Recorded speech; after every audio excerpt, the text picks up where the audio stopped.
It was a bitterly cold January evening when Daniel Harper, a retired schoolteacher living in a remote cabin nestled deep within the Alaskan wilderness, heard an unexpected sound outside his door, a low, rhythmic thud that echoed faintly through the frost-covered walls. At first, he dismissed it as the wind or perhaps a tree branch swaying under the weight of snow. But then came another noise, softer yet more deliberate, a series of faint whimpers that sent chills down his spine. Curiosity and concern drew Daniel to window. Pulling back the heavy curtain, he peered out into the darkness, his breath fogging up the icy glass. At first, all he could see was the swirling snow illuminated by the dim porch light. Then, slowly, a massive silhouette emerged from the shadows. It was a mother bear, her thick fur frosted with ice and her body trembling visibly against the biting cold. Behind her shuffled 3 tiny cubs, their movements clumsy and labored as they struggled to keep pace. Daniel froze, his heart pounding in his chest. Bears were not uncommon in this part of Alaska, but they typically avoided humans during winter months, preferring to hibernate until spring. This bear, however, seemed different. Her posture was unusually submissive, and her eyes locked onto Daniel's with an intensity that felt almost human. As if sensing his gaze, the mother bear took a hesitant step forward, then another, until she stood directly beneath the porch light. Her cubs followed closely, their small bodies shivering uncontrollably. What happened next left Daniel utterly stunned. Instead of retreating or showing signs of aggression, the bear did something extraordinary. She raised one massive paw and gently tapped it against the wooden door. The sound reverberated through the cabin, startling Daniel momentarily. Then, lowering her head, the bear let out a low, plaintive whine, a sound that conveyed both desperation and trust. For several moments, Daniel stood frozen, torn between fear and compassion. Every instinct screamed at him to stay inside, to lock the door and wait for bears to leave. But there was something about the scene before him that defied logic. These weren't just wild animals. They were survivors, fighting against impossible odds. The mother bear wasn't threatening. She was pleading. And those cubs, so vulnerable and fragile, couldn't possibly endure another night in the freezing wilderness. Summoning every ounce of courage, Daniel grabbed a flashlight and cautiously opened the door. The mother bear didn't flinch or growl. Instead, she stepped closer, her golden eyes filled with a mixture of exhaustion and hope. Behind her, the cubs hesitated briefly before toddling forward, their tiny paws crunching softly in the snow. Daniel realized he had no choice. He couldn't turn them away. "All right," he murmured, his voice trembling despite his attempt to sound calm. "Come on in." With that, the mother bear led her cubs across the threshold, their frost-covered forms casting long shadows in the warm glow of the cabin's interior. Once inside, they huddled together near the fireplace, their trembling gradually subsiding as heat seeped into their frozen bodies. Daniel watched in awe, his mind racing with questions, but also a profound sense of purpose. This wasn't just an act of survival. It was a connection forged in the harshest of conditions, one that would change his life forever.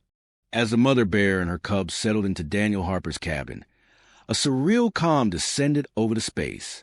The fire crackled softly in the hearth, casting flickering shadows on the walls as the bears huddled together, their frost-covered fur slowly thawing. For Daniel, the reality of what had just transpired began to sink in. He had invited wild animals into his home, creatures that under normal circumstances would be considered dangerous predators. Yet, there was no trace of hostility in their demeanor. Instead, they radiated vulnerability, their survival instincts overriding any natural wariness of humans. Daniel approached the situation with extreme caution. He knew that while the bears seemed docile now, they were still wild animals capable of immense power. To minimize risk, he kept his distance, observing them from across the room and avoiding sudden movements. Meals became a carefully choreographed routine. Daniel prepared bowls of warm broth and nutrient-rich food, placing them just within reach of the bears before retreating to a safe spot. Over time, the mother bear grew accustomed to his presence, recognizing him not as a threat, but as a provider. The first few nights were fraught with tension. Daniel barely slept, lie awake on the couch with a flashlight clutched in one hand and a flare gun nearby for protection. Every creak of the floorboards or soft growl from the mother bear sent his heart racing. But as the days passed, a fragile rhythm emerged. The mother bear's demeanor softened, her once guarded posture relaxing slightly as she realized Daniel posed no harm. In turn, Daniel allowed himself to relax incrementally, marveling at the surreal intimacy of sharing his home with creatures who belonged to the wilderness.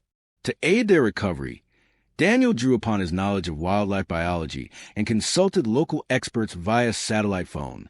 They advised him on proper nutrition for malnourished bears, recommending a diet rich in protein and fats to help rebuild muscle mass.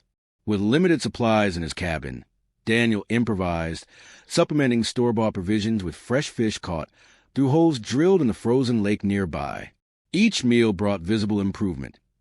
The cubs gained weight rapidly, their playful antics growing more energetic, while the mother bear regained some of her former strength, though her emaciated frame served as a reminder of how close they had come to death.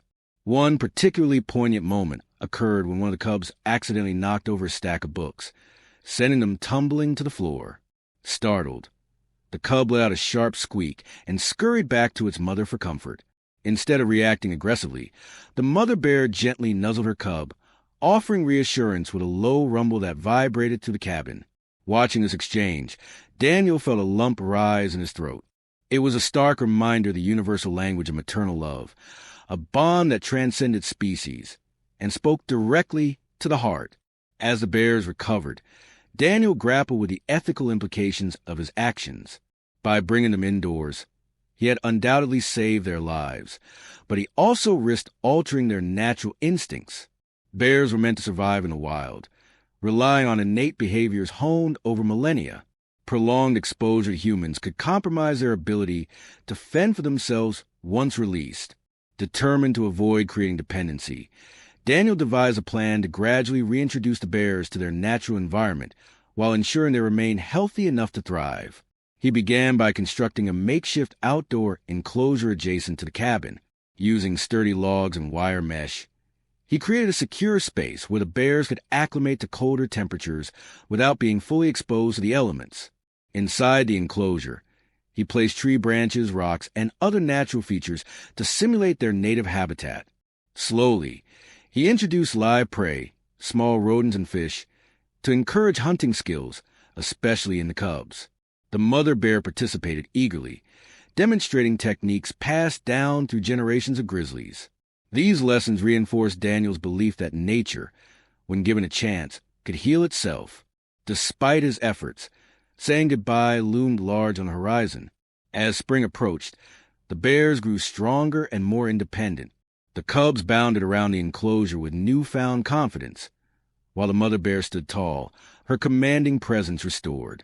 Though Daniel cherished every moment spent with them, he understood that their true home was the untamed wilderness beyond his cabin walls. Keeping them dependent on human care for too long would do more harm than good. On the morning of their release, Daniel opened the gate to the enclosure, stepping back to give the bears space. The mother bear hesitated at first, her powerful body poised between the safety of the familiar and the call of freedom. Then, with a final glance at Daniel, she led her cubs toward the forest's edge. Daniel watched in silence as they disappeared into trees, their forms blending seamlessly with the snowy landscape. Though his heart ached with loss, he felt an overwhelming sense of fulfillment. He had done what needed to be done, not for himself, but for them. The departure of the mother bear and her cubs marked the end of an extraordinary chapter in Daniel Harper's life, but also ignited a deeper commitment to bridging the gap between humans and wildlife. What had started as a desperate act of kindness toward 4 struggling bears evolved into a lifelong mission to protect and preserve the fragile ecosystems they call home. Through their journey together, Daniel came to understand that his role wasn't merely about saving individual animals. It was about fostering a culture of coexistence where humans and nature could thrive side by side. In the weeks following the bears' release, Daniel dedicated himself to documenting their story. He sifted through photographs, videos, and journal entries, piecing together a narrative that captured not only their miraculous recovery, but also the broader challenges faced by wildlife in increasingly hostile environments. The result was a book titled Frozen Bonds, a winter's tale of survival, which chronicled his unlikely alliance with the mother bear and her cubs. The book resonated deeply with readers worldwide, becoming both a bestseller and a rallying cry for conservation efforts. Its success allowed Daniel to establish the Wilderness Guardians Initiative, a nonprofit organization focused on rehabilitating injured or orphan animals and preserving their natural habitats. Under the initiative's umbrella, Daniel launched several groundbreaking programs aimed at addressing the root causes of wildlife endangerment. One of his first projects involved collaborating with local governments, indigenous communities, and environmental scientists to create protected zones where human activity, such as logging, mining, and recreational hunting, was strictly regulated. These efforts ensured that animals like the mother bear and her cubs could roam freely without constant threats to their survival. Additionally, Daniel worked tirelessly to educate the public about responsible outdoor practices, hosting workshops and school programs that emphasize respect for wildlife and sustainable living. Daniel's advocacy extended beyond policy changes and scientific advancements. It touched lives on a deeply personal level. People who had followed the bear's story online reached out to share how it had inspired them to take action in their own communities. Some volunteered at animal sanctuaries, while others organized cleanup drives or fundraisers for endangered species. Even children wrote letters to Daniel, expressing admiration for his bravery and asking how they could help protect the planet. To these young advocates, Daniel responded with encouragement and advice, reminding them that even small acts of kindness could make a big difference. One particularly moving moment occurred during a visit to a nearby elementary school. As Daniel recounted the bear's tale to a rapt audience of wide-eyed students, a little boy raised his hand hesitantly. "Mr. Harper," he asked, "do you think the mama bear remembers you?" Daniel smiled, pausing to consider the question. "I'd like to believe she does," he replied. "But whether she remembers me or not isn't what matters most. What matters is that we help give her and her cubs a second chance, a chance to live free and wild, just as they were meant to." His words sparked a wave of enthusiasm among the children, many of whom pledged to become wildlife heroes in their own right. Inspired by their energy, Daniel introduced a new program called Young Protectors of the Wild, designed to empower youth to take an active role in conservation efforts. Participants learned skills such as tracking animal behavior, identifying native plants, and building sustainable habitats. By nurturing this next generation of stewards, Daniel hoped to ensure that the lessons of the mother bear story would endure long after he was gone. Back at his cabin, Daniel continued to honor the bond he had formed with the bears. He converted part of his property into a sanctuary for rescued wildlife, providing temporary shelter and care for animals in need. Though none of them stayed permanently, the goal remained reintroduction to the wild. They all left an indelible mark on his heart. Each creature reminded him of the resilience and beauty inherent in nature, reinforcing his belief that every life deserved protection. On quiet evenings, Daniel often found himself gazing out at the forest, imagining the mother bear and her cubs thriving somewhere deep within its embrace. Occasionally, he ventured into the woods, searching for signs of their presence. Tracks in the mud, claw marks on tree trunks, or distant roars echoing through the night. While he never encountered them again, he took comfort in knowing they were out there, living the lives they were born to lead. Years later, when Daniel finally decided to retire from active fieldwork, he passed the reins of the Wilderness Guardians Initiative to a new generation of leaders. Among them was Dr. Rachel Bennett, a passionate conservation biologist whose dedication mirrored his own. Together, they ensured that the organization would continue to grow and adapt, meeting the ever-changing needs of the environment.